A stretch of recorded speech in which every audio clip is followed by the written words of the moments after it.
So let's talk about another type of non-specific immunity called inflammation. So anything that's non-specific means we don't really know what it is, we don't really care at this point, but we want to quarantine it and make sure that it's stopped and then sort of kill it if possible. So with inflammation, we kind of have three big steps.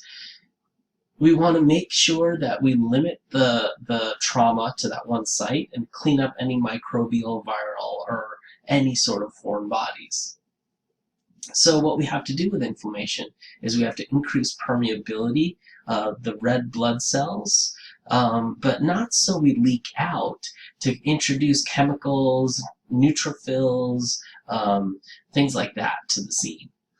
So the three main functions are going to be to destroy and inactivate an injurious material, localize or limit that one area, and that's where that inflammation process is going to come in, and then finally clean up the mess and do tissue regeneration. So if we do step one, we're going to have mast cells and basophils are released. So this is going to be after the cut. The cut has occurred. Let's say it's in your finger. It makes things a little easier. So what we're going to do is we're going to have these mast cells and these basophils released, and they're going to create histamines to come in, and they're going to do this thing called vasoreactive agents, and that's going to start this process called edema. Edema is swelling. And what's happening is in that area you're getting a local increase of blood flow, and what we're making the blood vessels a little leakier. And what we're trying to leak out is really white blood cells and platelets. And that fluid that's coming out, that's what we call edema. The next thing is we're going to do this thing called phagocytosis. And these phagocytes are going to come, usually neutrophils or monocytes, and those are the different white blood cells you needed to know. They move from the blood blood vessels to that site, and what they're going to do is they're going to come through a local response called marginization, which is where blood walls will sort of get really slick, and that'll allow for a lot more blood flow to that area. And then our next thing is going to be diathesis, which is going to be squeezing through that blood wall, the vessel itself. So the white blood cells will squeeze through and things like that. And then we're going to have this fibroblast repair system.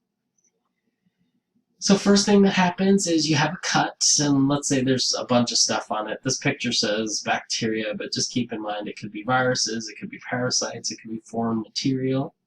And what we're going to have done is that chemicals such as histamines, kinins, prostaglandins, white blood cells are going to start to come through.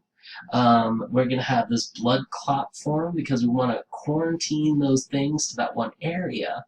And then you're going to see this sort of yellowy dark sort of material that's going to start to come through, and that's part of that edema process.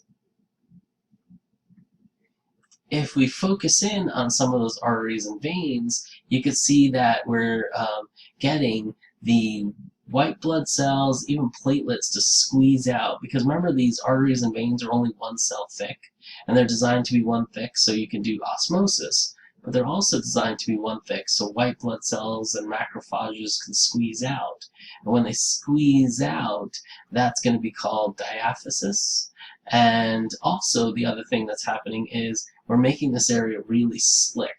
And by making it slick, we're making red blood cells pass through much, much, much faster, so we can get more of these white blood cells and platelets to come out. The white blood cells, like macrophages, neutrophils, are going to come and just gobble up all of these different foreign bodies and kill them. Eventually, we're going to go into tissue repair once everything's done, and we're just going to clean up that wound and sort of end it there. Another non-specific sort of event that occurs is a fever response. And a fever is usually induced because there's some sort of bacterial agent, some foreign body, at least not all of them, but some of them.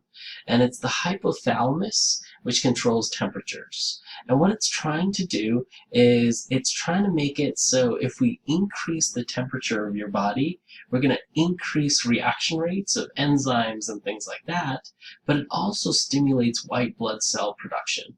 And when we stimulate white blood cell production, we get more of the good guys to ramp up. And a lot of bacteria, when you get them out of their happy zone, which is usually 37 degrees, and you move them a little hotter, they don't reproduce as well. So it's sort of this perfect scenario where you get enzymes to sort of react a little better because you've heated them up, and those could be things that are designed to kill them.